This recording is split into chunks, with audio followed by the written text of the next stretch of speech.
अस्सलातु वस्सलामु अलैका या रसूलल्लाह सल्लल्लाहु अलैहि वसल्लम व अला आलिका व सहाबिका या नूरल्लाह sallallahu alaihi wasallam.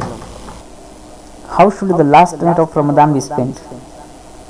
My beloved prophets sallallahu alaihi wasallam's beloved followers, in the month of Ramadan we fast, perform voluntary worships, arrange tarawih prayers, recite the Quran, help the poor, provide food to the people, to open their fast, and we spend generously on our family and friends. Undoubtedly, there are great rewards and the benefits in these deeds. But as soon as the new moon is sighted, we think that we have been liberated from performing all good deeds. As soon as the moon of our Eid is sighted, we set out for the marketplace and become busy in buying all kinds of things. The state of many people in such that as soon as the moon for Eid is sighted, it is as though they have completely forgotten Allah Ta'ala. After spending the whole month in worship, as soon as the moon is sighted, they miss prayers and become busy in other things. We have never thought about the fact that have we respected and honored the month of Ramadan as it is been should be respected and honored? Have we worshipped it as we should have? The final night of Ramadan is the night for collecting the rewards for all the goodness that was done throughout the month. If we are neglectful of the Allah Ta'ala on this night, then our efforts of the whole month will be ruined and go to waste. Therefore, read the following hadith and spend the last night of Ramadan in analyzing and evaluating the good deeds that we performed during the month. Rasulullah sallallahu alaihi wasallam said, when the night of Eid al-Fitr arrives, the angels celebrate and expresses happiness. Allah Ta'ala manifests His special light and asks the angels, O group of angels, what is the recompense for a slave who has performed this task? The angels reply, he should be given his full wage. Allah Ta'ala states, I make you all witness that I have forgiven them all. My beloved Prophet sallallahu alaihi wasallam's beloved followers, in light of this hadith, we should evaluate our good deeds on the last night of Ramadan. Assess how much worship we did during the whole month and how many rewards we are entitled to. If we have worshipped abundantly in the month of Ramadan, then all is fine and well. But if we feel short in our worship, then what happiness and celebration we are preparing for enthusiastically? We should feel shame and embarrassment at our shortcomings. If we study the lives of companions and our pious predecessors, we will see that even though they used to worship extensively in the month of Ramadan, they would still feel regret and sorrow on the day of Eid. They were constantly worried about the fact of whether or not they had fulfilled the rites of Ramadan. Just as it is reported about Hazrat Umar radiyallahu ta'ala anhu that on the day of Eid, he sat in a corner and cried so much that his blessed beard became soaked. When people asked the reason for this, he replied, how can a person who does not know if his fast have been accepted celebrate its authentic narrations? Similarly, it is reported about Hazrat Sahli rahmatullahi ta'ala alayhi that he would gather his family together on the day of Eid and they would all cry together. People asked why they did that, and he replied, I am a slave and Allah Ta'ala has ordered us to do good and avoid evil. We do not know if we have been able to do that. Celebrating Eid is for those people who are safe from the punishment of Allah Ta'ala. My beloved prophets sallallahu alaihi wasallam's beloved followers, the Hazrat Umar radiyallahu ta'ala anhu about Rasulullah sallallahu alaihi wasallam said that these good deeds are equivalent to the number of stars in the sky, and Hazrat Sahli rahmatullahi ta'ala alayhi, who is a pious bondman of Allah Ta'ala, are crying upon reflecting as to whether their fast have been accepted or not. Have they obeyed to the orders of the Lord properly? Is Allah Ta'ala pleased with them? However, our state is such that thoughts like this never enter our minds, and as soon as Ramadan is over, we become lost in dance and music and forget the Allah Ta'ala. I am not saying that it should not be celebrated.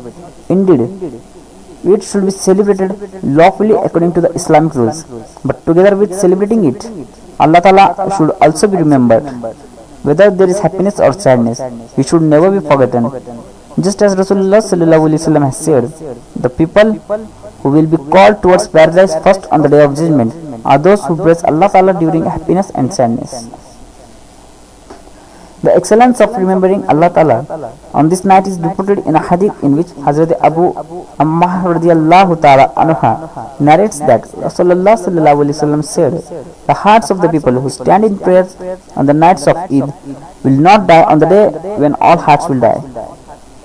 In another narration, Hazrat Muaz bin Jabal radiyallahu ta'ala anhu reports that paradise is compulsory, that is wajib for one who stays up and worship on 5 nights. The nights of 8th, 9th and 10th Zul Hijjah, the night of Eid al-Fitr, and the 15th night of Sha'ban, meaning Shab Barat. My beloved Prophet sallallahu alaihi wasallam's beloved followers, the true Prophet sallallahu alaihi wasallam has explained the excellence of staying awake and worshipping during the night of Eid in the above hadith. In the first one, he has stated that the heart of the persons who stays awake on this night will be alive when all other hearts are dead. In the second hand, he has stated that paradise is compulsory for one who stays awake and worships on this night. Now tell me, which person does not desire a heart that is alive?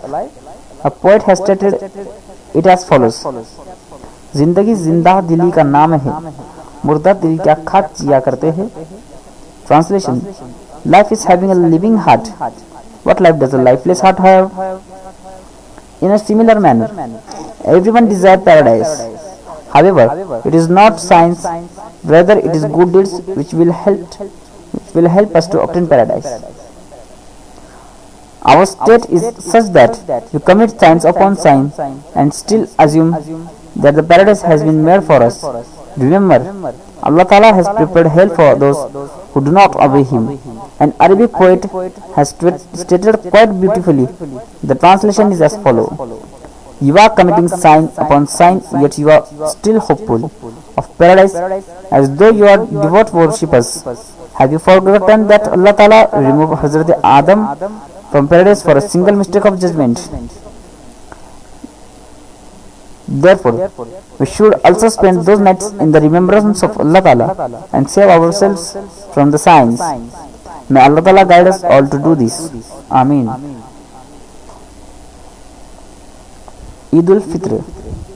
My beloved Prophets sallallahu alaihi wasallam's beloved followers, as soon as the month of Ramadan ul Mubarak passes, the exalted festival of Eid arises amongst us. We assume that on the day of Eid, all we have to do is perform 2 rakats of prayers and then spend the rest of the day wandering about doing endless things. Some youngsters perform the 2 rakats prayer and then immediately head for tourist places, cinemas and picnic areas and doing all the worships that they have performed in Ramadan. Even though the month of Ramadan came to teach us piety, as soon as the month ends, we forget all about pity. Remember, Islam orders and allows celebration, but it most certainly does not allow the kind of celebrations which rips the pure laws of Islam into pieces. I am mentioning some points about how we should spend Eid so that we can celebrate Eid within the confines of Islamic law. In celebrating and expressing happiness on the occasion of Eid, Eid will be a means for us to obtain goodness and rewards. Meaning of Eid. My beloved Prophet sallallahu alaihi wasallam's beloved followers, Eid means celebration day for Muslims, a day of happiness. On this day, all Muslims perform 2 rakats prayer, meet one another, shake hands and embrace, greet and talk to each other and give charity to the poor and needy. Hence it is called Eid. When was Eid first celebrated? Abu Dawud reports on the authority of Hazrat Anas radiyallahu ta'ala anhu that when Rasulullah sallallahu alaihi wasallam came to Medina, the people of Medina would celebrate 2 festivals. They were asked that what these days were, and they replied, we used to celebrate on these days in the days of ignorance. Rasulullah sallallahu alaihi wasallam said, Allah Ta'ala has granted you 2 better days than these days, that are Eid al-Adha and Eid al-Fitr. How the day of Eid should be spent. My beloved Prophet ﷺ's beloved followers, Islam is the natural religion and it is provided rulers and regulations for each moment of life for of its followers. It has also provided rules on how to spend the day of Eid, so that if one celebrates it whilst remaining within the limits it has set, then the celebrating will also be written as worship in these books of deeds. However, if one acts against it, then he will be deserving of admonishment and punishment. Remember the poor. Islam teaches protecting the poor, helping the helpless and easing the pain and suffering of orphans and the meek at every turn, and they should not be forgotten, especially on the day of Eid. That is why Rasulullah ordered us to pay charity, that is Sadaqah-e-Fitr, before performing the Eid. Eid prayer so that Muslims remember their poor brothers on these occasions and include them in their happiness. You have read about the different forms of charity and its excellences in the previous pages, and here we are specifically going to mention some points in the relation to Sadaqah-e-Fitr. Sadaqah-e-Fitr is a compulsory on all pre-Muslims who own more than the qualifying threshold after their essential requirements have been met. It is not necessary to be sane and mature. It is compulsory on and the responsibility of the guardians to pay Sadaqah-e-Fitr for those who are not mature. Sadaqah-e-Fitr is a compulsory on the people, not on their property. Therefore, if a person has passed away, Sadaqah-e-Fitr does not need to be paid from his property. As soon as the sun rises on the day of Eid al-Fitr, Sadaqah-e-Fitr becomes compulsory. Therefore, Sadaqah-e-Fitr is compulsory if someone is born after the sunrise or was an infidel and accepts Islam after sunrise, or was poor and then has a more wealth than the qualifying threshold after sunrise. It is not necessary to have been fasting during Ramadan for Sadaqah-e-Fitr to be compulsory, even if as a result of traveling, illness, old age, or any other lawful reasons that the fast were not kept. Even may Allah forbid and protect if the person did not fast without any valid reason, Sadaqah-e-Fitr is still compulsory. It is only allowed to give Sadaqah-e-Fitr to those whom zakat can be given. Those who cannot be given zakat cannot be given Sadaqah-e-Fitr, that is Bahari Shariat. The level of Sadaqah-e-Fitr is half a saha, that is 1 kilogram and 667 grams of wheat or its flour or the powder of parched wheat.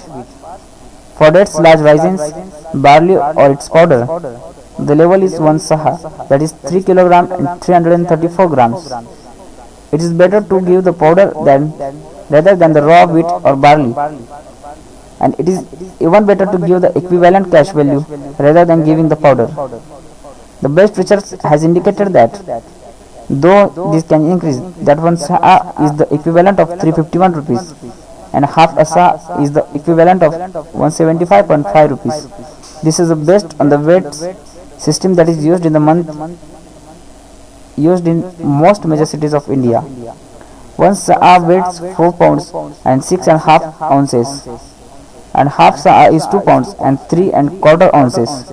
For the sake of ease, it is better to give 4.5 pounds of barley or dates, or 2.25 pounds of wheat for each person as Sadaqah-e-Fitr.